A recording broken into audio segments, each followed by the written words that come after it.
Hi kindergartners, it's Pastor Cozy. I am so excited to continue to learn about God's story and how every single story points us to Jesus.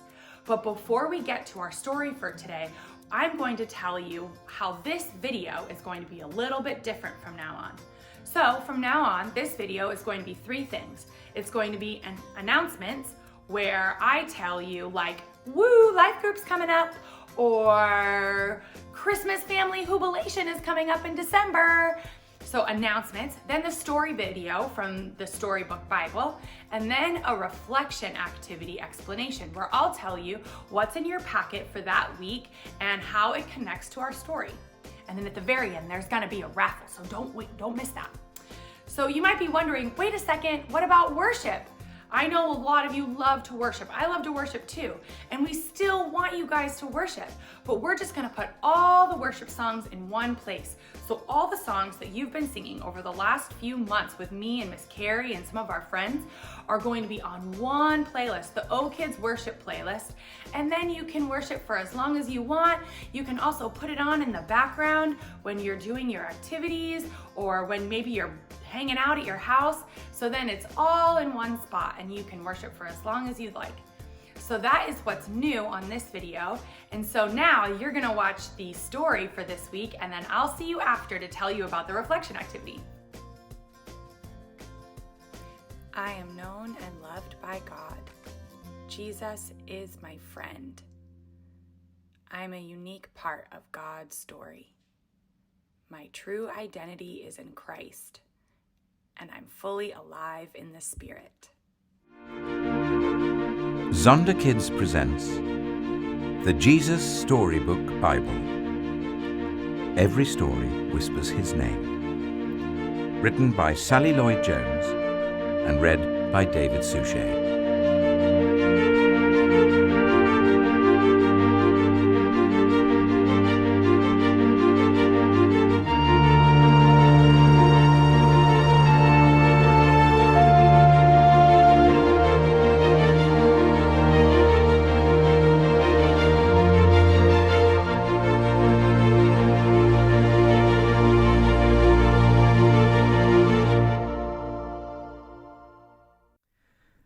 The teeny-weeny, true king. God's people had a new land. Now they wanted a king. But God is your king, Samuel told them. He is the one who looks after you best. But we want a real king, they said, one we can see. God knew that a king might not be kind to his people or look after them as well as he would. But God's people didn't care. They wanted a king, and they wanted him now. So God gave them a king. He was called Saul, and he seemed like a good king at first, but he became proud and stopped listening to God. He didn't obey God or love God with his whole heart. Saul can't help me with my plan, God said.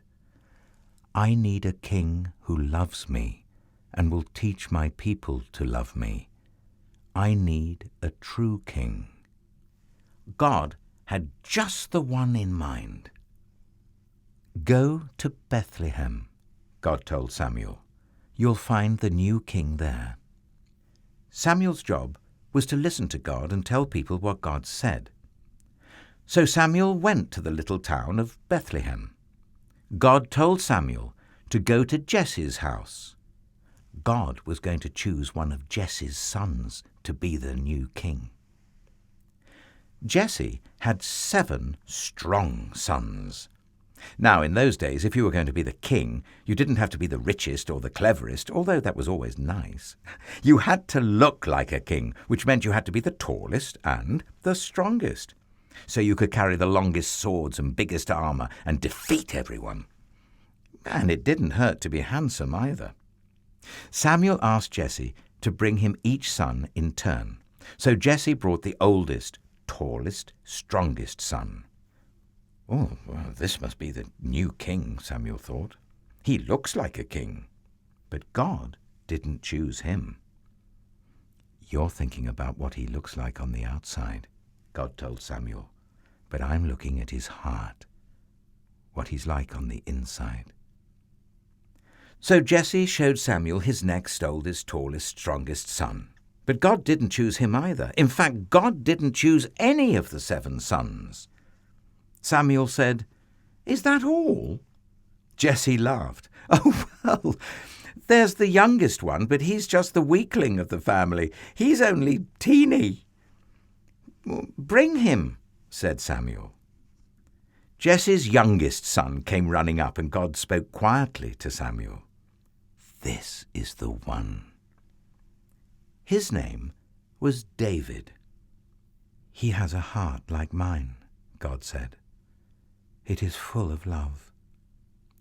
He will help me with my secret rescue plan. And one of his children's children's children will be the king. And that king will rule the world forever." Samuel anointed David's head with oil, which was a special way to show that you are God's chosen king. "You will be the new king one day," Samuel told him. And sure enough, when he grew up, David became king. God chose David to be king because God was getting his people ready for an even greater king who was coming. Once again, God would say, "Go to Bethlehem.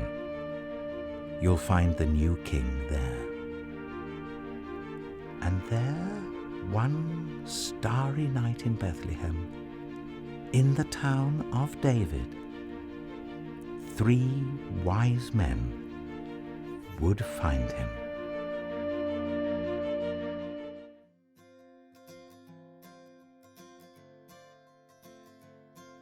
God chose David to be a part of his big story, and God chooses you to be a part of his story too. God chose David to be king. So today we are going to make a little crown. You can decorate it. So if you like stickers, maybe you can get some stickers or some foamy stickers, and you can decorate the gold side of your crown. But if you like to color, you can also flip it around and use some markers or crayons and make your own design.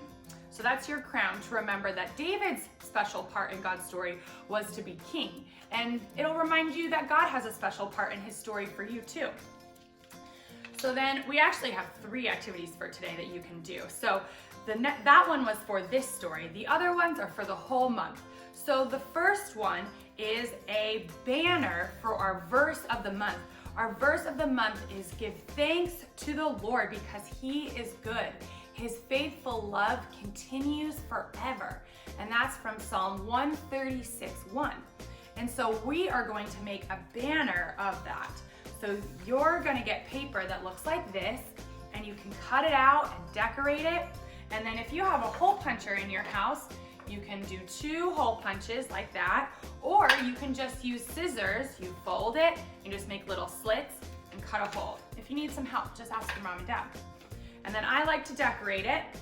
And then you take your string that we gave you. Once you've done all of them, you put them in the right order. And then you take your string and you put it through the hole like that. And then hopefully you can get them all on there, and then you can hang it up. I'm going to use mine as some Thanksgiving decorations at our house. So because Thanksgiving is coming up, we thought it would be cool if we gave you a little tool to help remind you of things that you can be thankful for.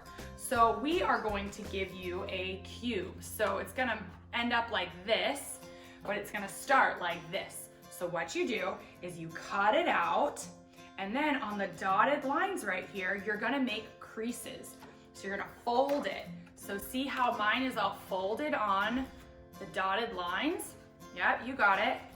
And then when it's all folded and creased, you're going to put it all together like this.